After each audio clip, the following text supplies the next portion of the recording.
Hello everybody and welcome back. It's me, ChipZ.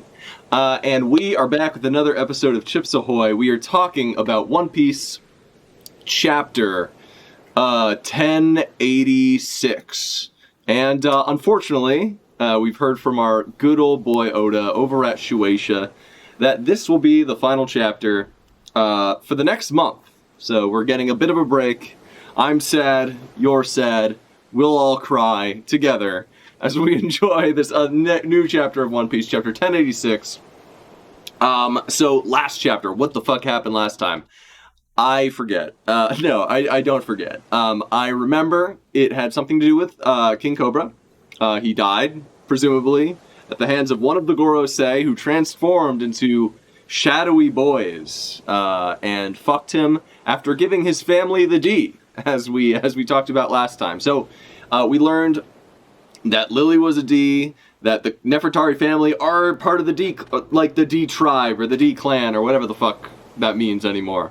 So, what does that mean? Who knows? Do we care if someone's a D? It's important, apparently, but we still haven't learned really anything more than like these guys were once the enemy of the what is now known as the Tenryubito's ancestors. They were the enemy of the ancient kingdom that founded the world government, the Ancient Alliance. I will say, like, last chapter, although it was fun, it wasn't like super it was eventful, but it wasn't like that much fun, is what I would say. Like, we didn't learn a ton of new stuff. If Oda's gonna hijack Fun Piece, which is like Egghead Island, with now like Lore Piece or plot piece, as we call it in the biz, then he really ought to, give us something a little bit more meaty than that, is all I'm saying. So, overall, we learned some things that we already know, but the one thing we did learn is that the Nefertari family are the D. We learned that Sabo, basically we saw that the Gorosei and Im are all, actually just powerful. They're not just, figureheads. They're actually strong. And that's pretty much it. And we learned how Wapol and VV teamed up, and how Nefertari Cobra died, which is a big deal. That's definitely the biggest deal from last chapter. Will we still be in the Reverie flashback this chapter? I suspect so, but only one way to find out. So without further ado, let's get into chapter 1086. Will we return to Egghead anytime soon in the Egghead arc? I doubt it. So chapter 1086 of One Piece. Let's get into it here. All right, here we go. We got One Piece on the cover of Shonen Jump this week. Good shit. We got my boy Garp, looking fucking great. Garp has an excellent character design. One of Oda's finest, in my opinion. He looks like such a fucking beefcake, but in a badass way. He's just a fucking old sailor man, and he looks sick with the cool scar around his eye. The crescent moon scar. Ooh, did I say crescent moon? Oh yeah, one thing I should say is I've seen, while scrolling Twitter, I saw a image from this chapter. Looks like a man has a crescent face. We'll get into it in a moment. He looks cool, but also funny. So that's exciting. I wish I hadn't been spoiled to that, because that just seems like a really neat character design, and I like that Oda did that. But we'll see what happens. Again, that's the only thing I'm pretty sure that's the only thing I've been spoiled to, is a certain character's character design. It's a new character, presumably we meet this chapter, but that is really all I know. Hence the title of this stream. So we'll find out soon enough. So we got Kobe and my boy Luffy, and some sort of big movie advertisement maybe, or something. Kanji, cover of Shonen Jump, looking badass. It's interesting to show Luffy with those guys. I guess they're going to be important. Alright. Okay. Ooh, we got another color spread. This is a nice one. I like the colors. Honestly, I know people rip on Oda's colors, or the way he colors certain characters or certain outfits. I love that it's always more colorful than we think it's going to be. I think that's great. I just find that to be an extremely neat thing about One Piece. I love colorful shit. I love mixing up the designs with fun colors. Sometimes he makes a weird color choice, but I think a lot of times Oda hits the color nail on the head more often than we give him credit for. Nami's hair looks so good. Sanji looks great. fucking his this guy, Blue. He's blue. I'm trying to remember what I was going to say about it. Oh, he's got a mustache or something on, or maybe a bat on his head. Frankie. Yes, that's his name. You're a Frankie. How could I forget? No rain, no rainbow. Indeed. Rain is based. We're getting some rain today, and that's fucking great because over here on the East Coast, we've been covered in smog from the fires up in Ontario. So I send a prayer out to my Canada boys. Hopefully they are safe because that shit was gross even down here, like thousands of miles away. Like, yeah, gross. Anyway, Frankie, I like his hair color. It's good. I like the fucking cool raincoats. They look great. Is Sanji worried that Nami is about to get splashed by Luffy as he jumps into this giant puddle? Only time will tell. Okay. Oh, wait. So, there was a request by Crazy Downey Jr. Chopper and a kitty crossing the reflection of a rainbow they see in a puddle.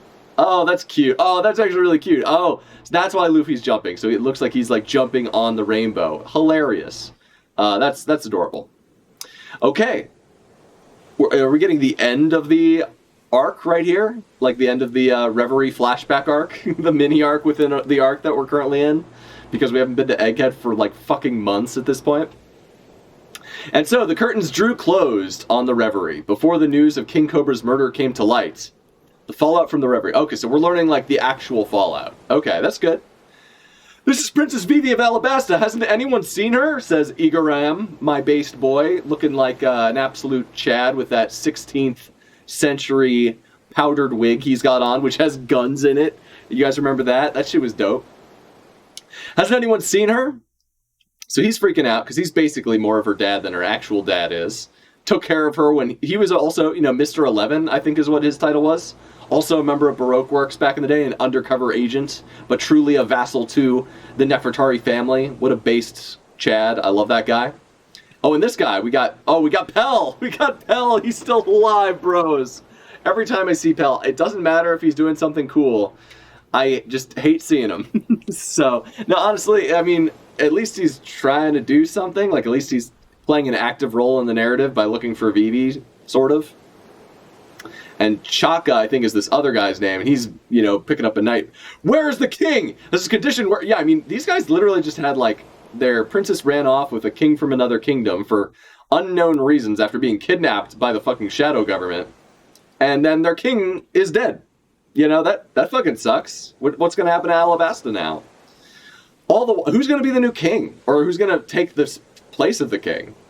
All the while, a number of stowaways held their breath as they attempted to escape on various royal vessels. Okay. A number of stowaways. I think we know a few. I'm surprised they even would let people get on their ships with these people. Like, with these fucking, like, actual, like, dangers to the world government. Like, you'd think they'd just be like, if you leave the dock, we're gonna fuck you up. That's the kind of thing you'd think they'd do.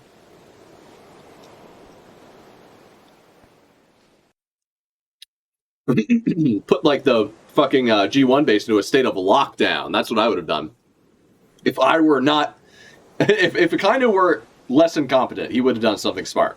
Anyway. I guess maybe it's not even Okainu's purview. It might be the God's Knights or, like, CP0. Who knows? Who's responsible for security of this event? We're on Aegis' ship, Morgans. Okay, so that's... Oh, hey, whose ship is this? The Aegis Kingdom. So, okay. So, Aegis. I don't think we've heard of them before, but fine. Fair. So, Wapple is contacting Morgans. He's like, dude, I got a major scoop. And Morgans like, give me the scoop, buddy. And, big news is what he says in the Big Bird accent. Sour Lemon. It's kind of crazy when One Piece feels like a typical political drama instead of a funny action adventure. Por qué no los dos, my friend? Por qué no los dos? I don't see why we can't have it both ways. Gotcha. We'll fly our headquarters over and pretend to look for a scoop, even though he is looking for a scoop. This man is all about the scoop. Absolutely scoop-pilled. Okay. Oh, and look at Wapple's Den Den Mushi actually wearing the fucking hippo cape. That's pretty funny. Also, it's a black hippo. That's interesting. I don't think I've ever seen a black hippo, but I'm here for it, bro.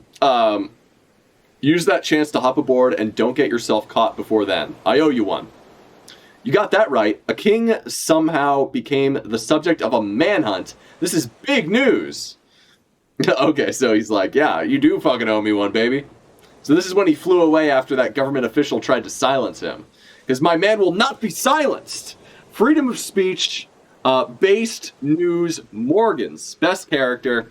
Love this guy. Also great to see Wapple doing something active in the narrative.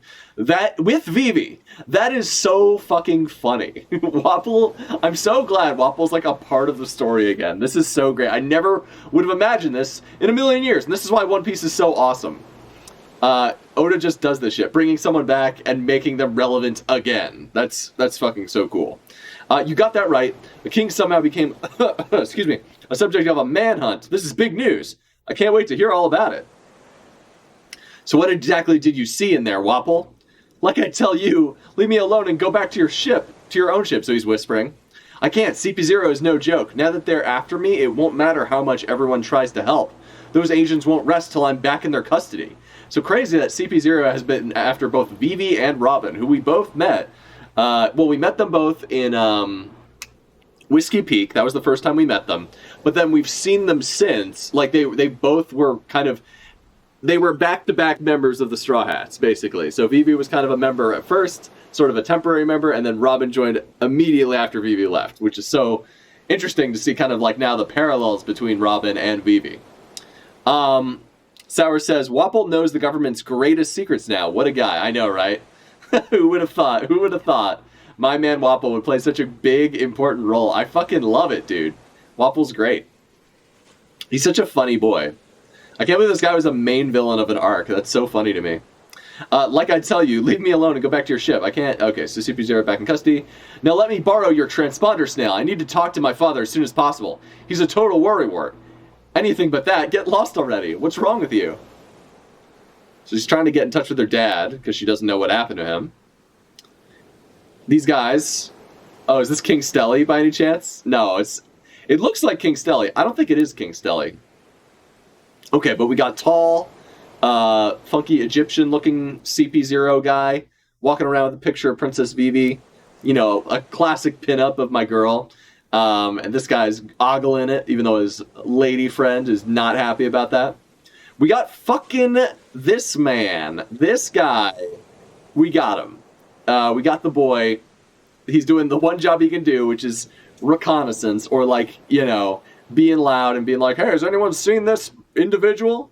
It's fucking Spandam, the main antagonist. Hey, yo, Ishmael, long time no talk, my dude. Good to see you, bro. It's been ages, hasn't it? Anyway.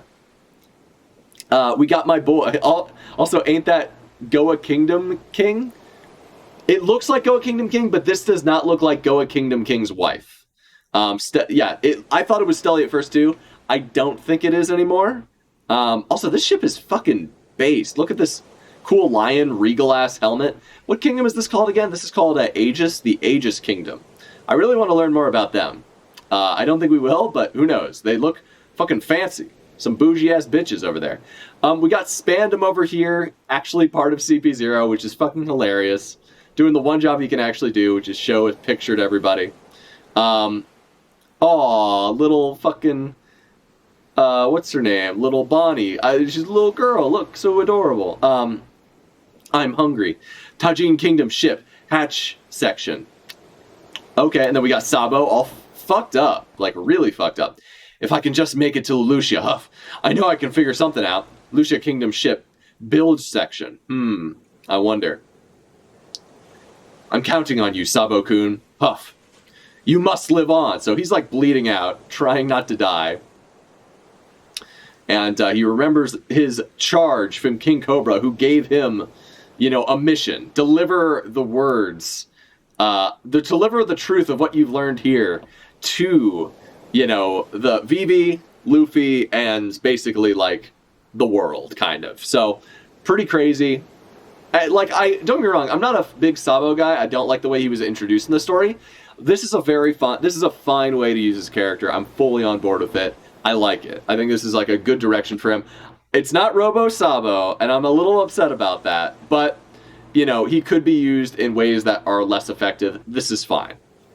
It didn't take long for the two key stories to spread across the globe. The murder of King Cobra of Alabasta and the disappearance of his daughter, Princess Vivi. The Holy Land of Marijoa, the man they call Sabo. He seems to have a checkered fate. How else can you account for him constantly being surrounded by those who bear the letter D? Okay, so they're associating him with the D, hence his determination. Anyway, checkered fate. How else can you account for? Okay, blah blah blah. I was hoping we would be able to see to the egghead issue now, but it seems that dealing with this complication will have to take priority. So they meant to go to egghead a minute ago, but they just didn't because they had bigger fish to fry. I mean, these guys have such cool character designs. I love how fucking tall they are. They're all like super, like, people have said they look like JoJo characters. I kind of agree. I fuck with it though. I fuck with it. Ring ring clank. Yes, great Emu. So Emu's calling. You call me on my snail phone. A late night when you need my devil fruit. Anyway, okay. Pangea Castle, Flower Room. The time has come to put Vegapunk's invention to the test. Use the Mother Flame. Oh, fuck. Is the Mother Flame the fucking giant sky laser? Is that what that was? Whoa. Sour Lemon says, my D theory is that it stands for dick. That is not a theory, that is a fact. Brother, that's a fact. Pangea Castle, Flower Room. The time has come to put Vegapunk's invention to the test. Use the Mother Flame. That's got to be the thing from the sky, right? Because you'd think, I thought it would be like an ancient weapon that he had access to, but maybe it is just the fucking a Vegapunk thing. I mean, I guess it's not impossible. Like a Death Star. It is true we haven't had the chance to try it out before now, so there is no way to ascertain its effectiveness yet. The results of this experiment may affect how we choose to handle the egghead situation. I think a forest area would be a more suitable testing ground than a sea-based target. Lelouchia Kingdom is what Eames says. So this guy was trying to do like kind of a more like maybe humane idea, but then he just said Lelouchia and they're like, well, fuck. Gotta commit another genocide, bro. I do remember Saturn in a flashback, or maybe it was this guy. One of them was like not happy about having to do a genocide, presumably, in the O'Hara days. I mean, so you know they might be more layered than just the way they present, or maybe like particularly Saturn might be like maybe the more like altruistic one. I don't know. We'll see. I think a forest area would be a more suitable testing ground than a sea-based target. Lucia Kingdom. Quite a lot of people live there, so this guy's concerned about that. That is of no consequence, so Emu doesn't give a fuck. Understood. The world moves at the will of the creator. So Emu is like a god, clearly, Emu. What is the reason for Lelouchia's selection? Its close proximity. It shall be, its close proximity will make wait, what? It's close proximity. Oh, so Lelouchia is close. That's all that matters.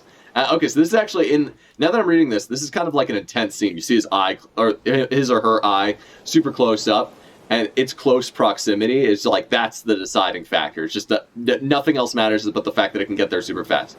It shall be as you say. I will make necessary preparations. I humbly we're learning all their names, dude. Whoa, that's sick. I looked at a clock, and it turns out it's Genocide O'Clock. Ooh, baby. My favorite time of day. Okay. We got my boy Saturn. Garcia. I will make necessary... I wonder who these guys are based off. They must all be based off of very specific people, right?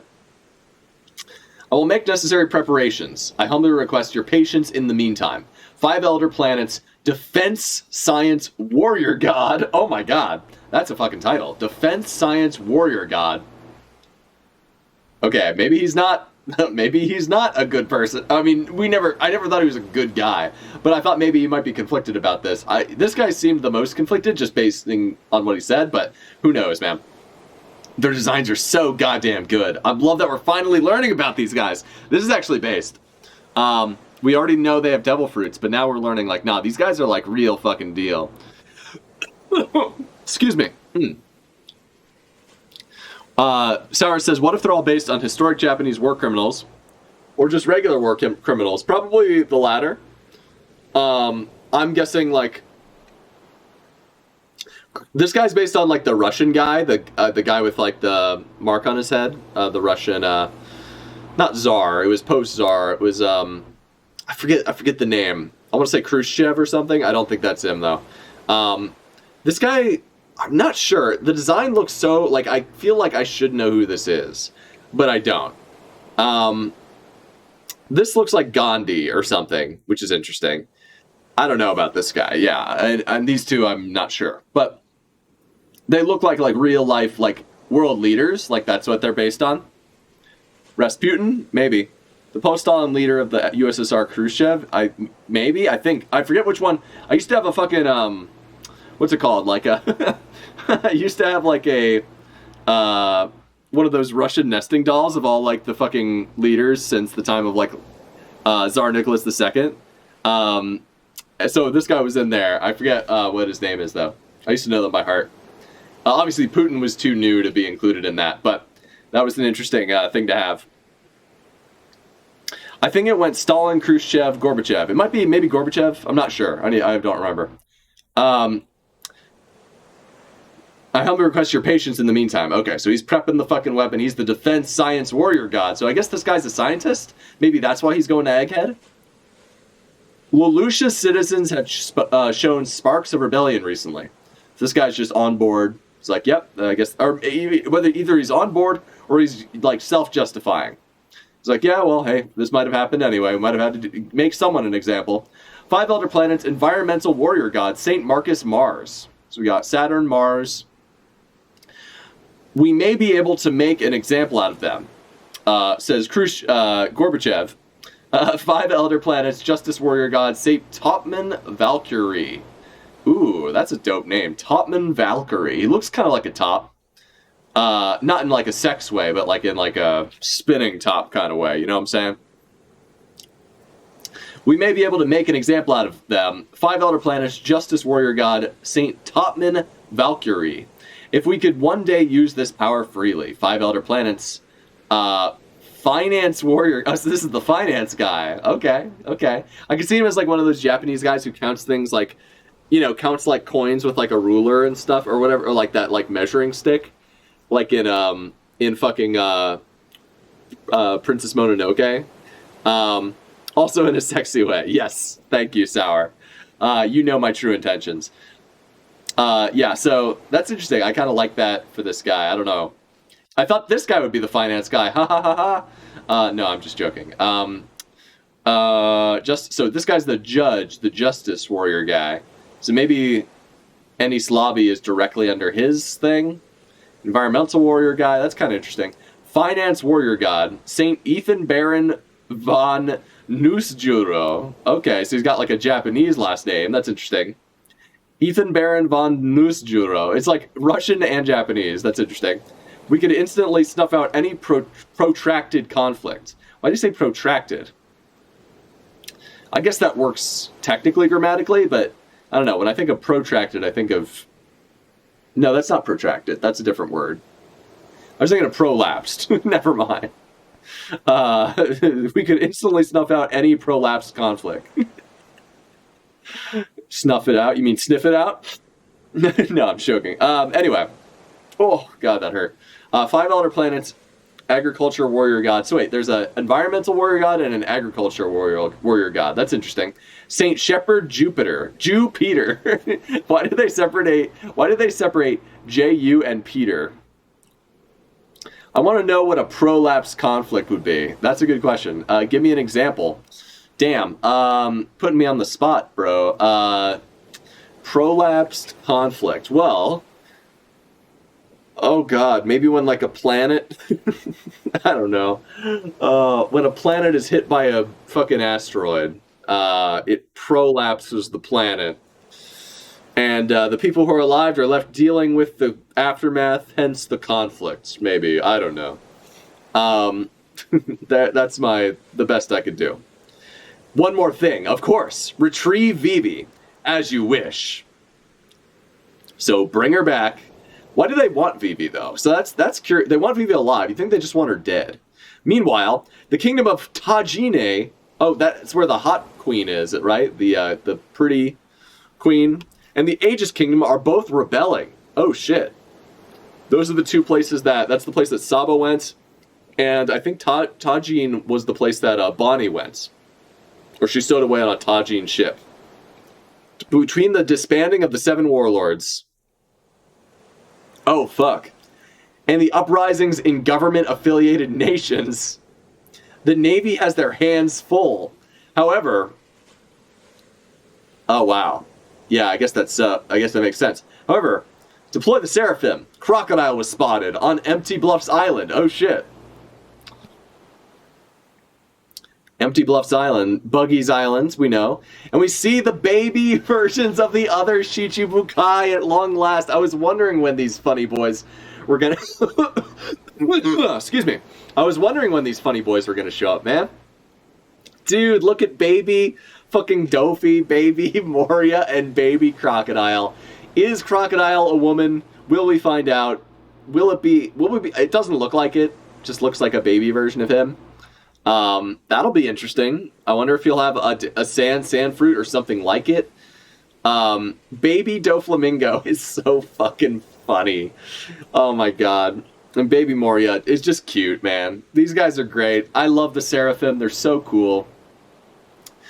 Like, I know people are like, oh, I hate clones. You know, clones ruin everything. Don't get me wrong. I kind of get how cloning in a series like this can get contrived and like frustrating and maybe even like allow for some like weird storytelling, but like the Seraphim are so distinct in their design. Like I love that how different they look, how they have the flaming hair or the flaming back or whatever, and like I don't know, like it's just funny to see these characters that like have all been sort of the antagonists or important characters in the story at least become like these, like we see the baby versions of them but also mixed with King.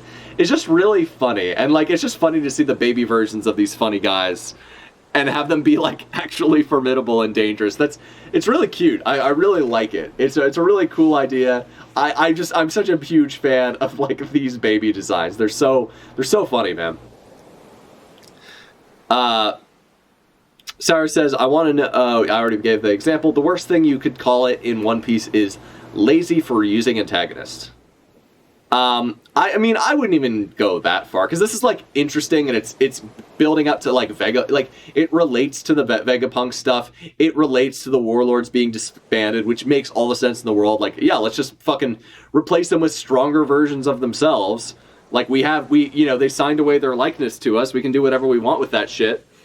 I think it's great, and I love, like, that even guys like, Baby Mihawk has, like, the, swordsmanship of a strong swordsman like Mihawk, but also has, like, maybe not quite that strong yet, but also has, like, the fucking, powers of Zoro's other, like, biggest antagonists, like King and fucking Das Bonus, or, Mr. One. So that's really cool. I just think it's a really cool way to, like, kind of bring in sort of like a new antagonistic force that feels like fun and interesting and kind of cute. It's funny. I like it. But that feels like a stretch, says Sour. I agree. But good thing to play devil's advocate from time to time. No biggie. Their and the uprising of the government, the military power had already gone in a new direction. However, the second we docked at Lelouchia, the people arrested King Seki and Princess Komane. They were just waiting to ambush the royals? Since I was a stowaway, they welcomed me with open arms.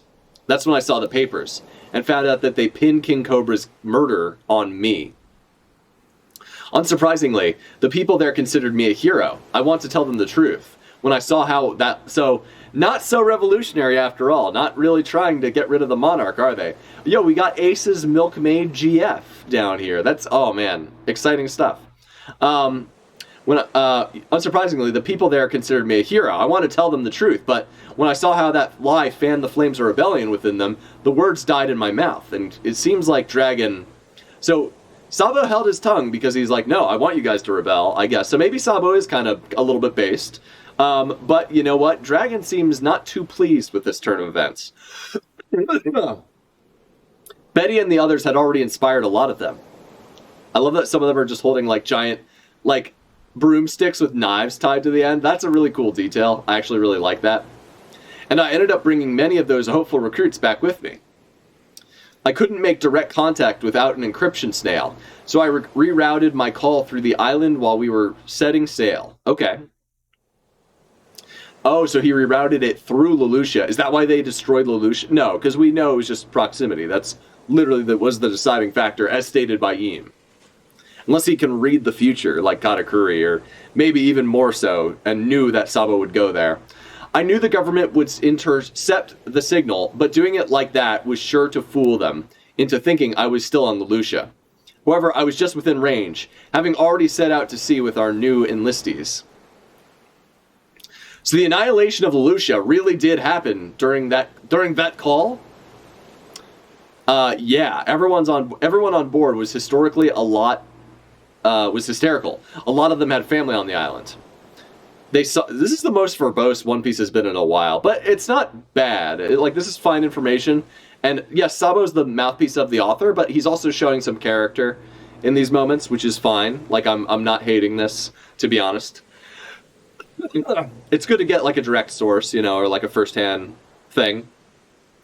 By the way, One Piece on a break for a month. I know, dude, I was talking about that earlier. Honestly, I just started a new job, which is why I haven't been super active in online spaces recently. So, like, for me, like, a month off isn't necessarily a bad thing for me.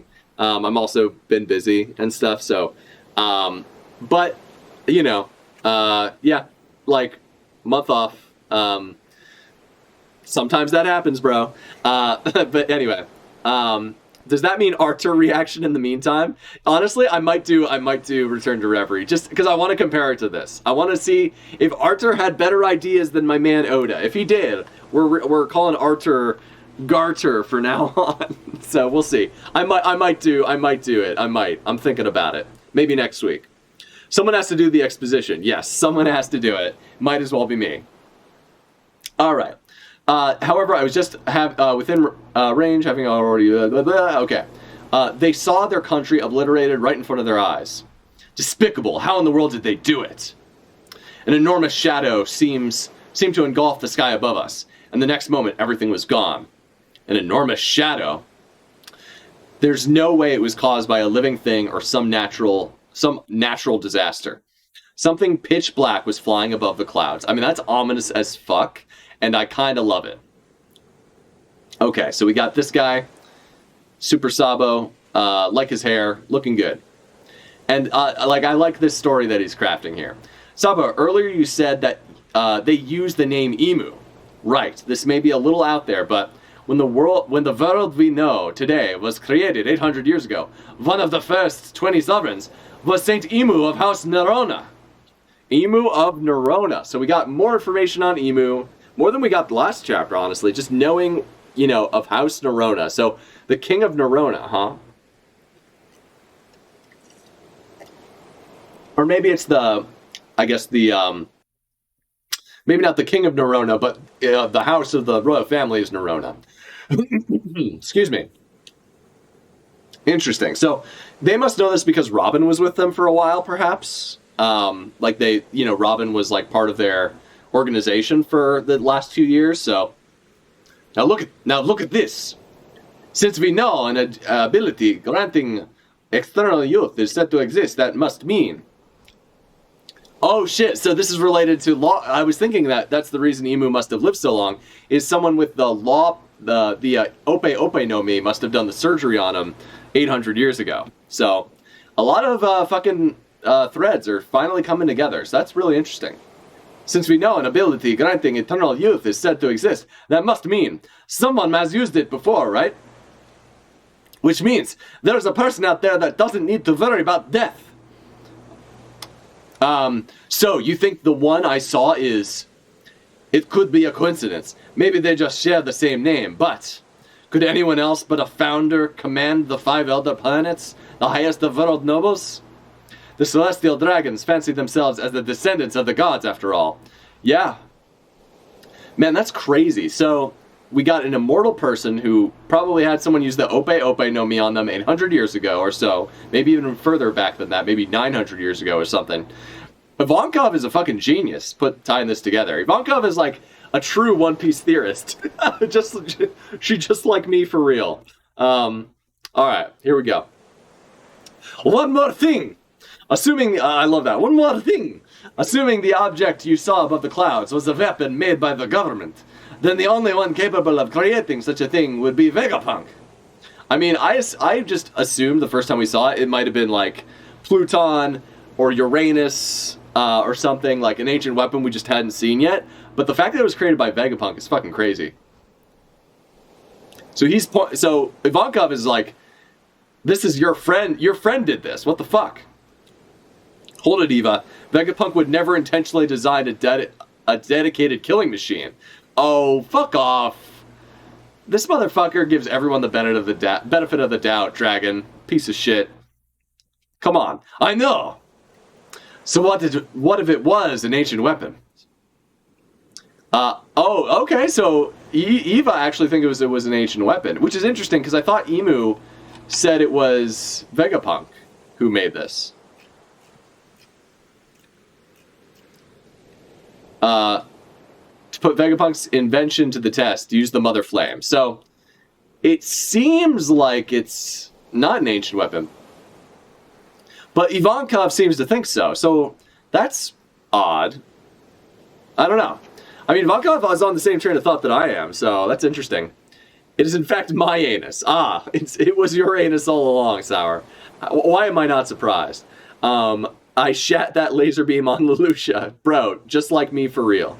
That place was shit anyway. Assuming Emu has been living since ancient times, there's a connection. Robin told us that the ancient weapons do in fact exist, but if this person had such a weapon, why wait till now to use it?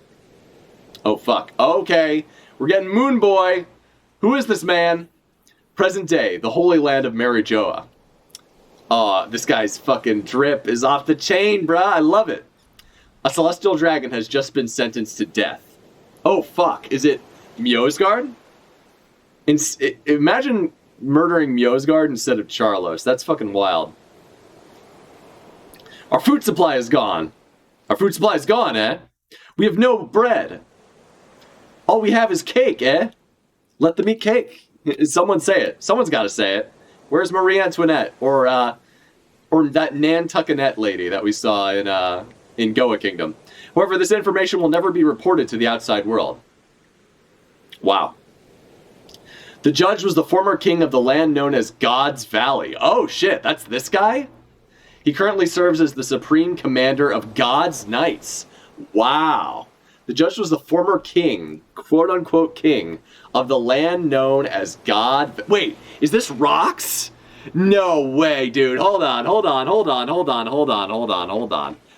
the fuck up. Is this man Rocks D. Zebek? Bro, no. Wait, it can't be. The Rocks? No, honestly, he doesn't look anything like Rocks, so I kind of doubt it. He currently serves as the supreme commander of God's Knights. Damn. Okay. His name is Saint Figurland Garling. Figurland Garling is a fucking based name. This guy is sick as fuck. Jesus Christ. Damn, dude. I love this guy's design. Saint Figurland. We finally have Fig in our series, my man. Let them eat cake. I know, right? You gotta let them. You get so far ahead of yourself sometimes when the answer is half a page down. Not even in this case. I mean, yeah, no. I mean, we're just having fun, man. Like, I'm just fucking around. The judge was the former king of the land. So this is the Figurland Garling. Garlic. I mean, I like the name. I like the design. The moon face is based. The man he sentences to execution, none other than the one who chose to defend fishmen, Saint Don Quixote Mjosgard. Anyone who protects scum is lower than the scum they protect. Based. What a based badass, bro. Racism Hell yeah, dude. So, okay. This man is racist. He is the leader of the KKK base department. I have something to say. Anyway, no, like, I just really like his design. He looks fucking sick. Although his eyes look weird here and different from how they look here. Like, maybe it's just the fucking glare on his glasses, but I don't know what it is, but it's definitely like, maybe he's got transition lenses like me. Maybe that's what's going on. But anyway, this guy, so he's the former king of the land known as God's Valley, which was destroyed, and the supreme commander of God's Knights. Wow. I'm very curious. Does that mean we're going to learn about what happened at God's Valley pretty soon? A man who can even judge the celestial dragons. Wow. Break for 5 weeks. Read further for more info. Okay, thank you for reading One Piece to accommodate Oda-sensei's upcoming eye surgery. Eye surgery, right? His eyes are getting bad. One Piece will be taking a break from issue 29. Blah, blah, blah. We are very sorry for the delay. Yeah, I heard about this on Twitter. Thank you for your understanding. Serialization is scheduled to resume in issue 33, July 18th. Wow, that's a long break from One Piece. Dude, look at these guys. I love them. I love them. This chapter was awesome. I'll be honest, guys. I don't have a ton to say and wrap up to this. Like, what did we learn? What did we learn this chapter? We learned that why Morgans picked them up, or like how they got in contact with Morgans, everything about that. We learned about basically what happened, like with Sabo's reputation. We, learned what happened to the Lucia Kingdom. That's cool. Big laser. Might be made by Vegapunk. Also might be an ancient weapon. Very confusing on what Oda meant by that. What was Oda cooking? But I assume it'll be clarified in the future. We got the baby boys. These guys are so great. So based. So funny. The PXs. We got Baby Crocodile, Baby Moria, and Baby Doflamingo, who's such a shit eater. He looks like he'd fit right in like the Rugrats with like fucking Angelica or some shit. Anyway, we got a bit of more information. We got Based Eva being like a fucking One Piece theorist, but like a good one. And we got this Based Moonface guy who just looks awesome. He's the one I was spoiled to, just seeing like this image. And yes, he is racist. So, cherry on top, right? No, anyway, this was a fun chapter. Good times. I had fun with it. A lot of information. Holy shit. But good stuff. Like, are we getting more flashback next chapter? Are we back to Egghead? Is it even worth speculating, since it's like literally 5 weeks from now that we'll find out? Oh god, that's a long... Now I'm actually kind of sad, because this was a hype chapter. I kind of wish we knew what was going to happen next. But anyway, this is fun, guys. Should have gotten your surgery a year ago. Take care of your health. Seeing is important. Seriously. My guess is it's an ancient weapon restored by Vegapunk with a feature they either added or reappropriated. That would make a lot of sense. That would make a lot of sense considering... But at the same time, Oda... Or, Vegapunk couldn't figure out how to get the robot working, could he? The one, the ancient kingdom robot or whatever that attacked Mary Joyce 200 years ago. So... who knows? Who knows? Definitely very interesting. Definitely adding a lot of layers to Egghead. Hopefully we get back there soon, and I can't wait to see what this guy can do. Looks fucking based and scary. Mosgard honestly had his execution coming. Not that he deserved it. Yeah, Mosgard is awesome. Just that they Celestial Dragons had ample reason to do it for a long time. Ample reason though, like they both wanted. Like all he did was say, what's his name was like, hey, I'm gonna kidnap that queen and make her my slave, which would have caused an international incident, by the way. It wouldn't have been good.